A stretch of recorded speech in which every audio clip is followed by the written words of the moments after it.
Well, alright, there it is. All done. And working like a champ. See, I don't know if I can demo it and hold the camera.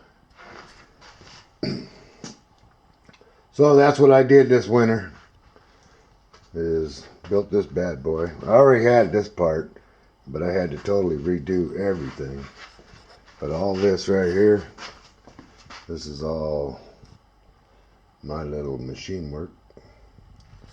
So here you go. I'm going to try to turn it on, give you a little show.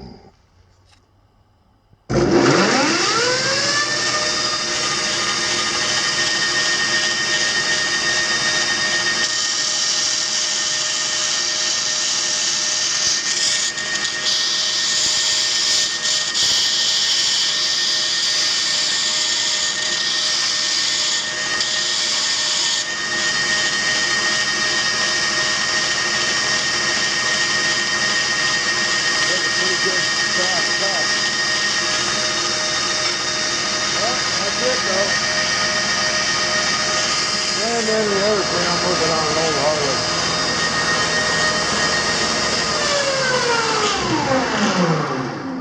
Harley. Jim's old Harley I'm working on. Yeah, got it all apart, putting a new ignition in it. That's a 124 S&S. Fat boy. Pretty nice bike. Got cool wheels on it. But a lot of problems. Had to do some welding on it and waiting for parts right now, which I should have tomorrow. Anyway, well, happy Easter.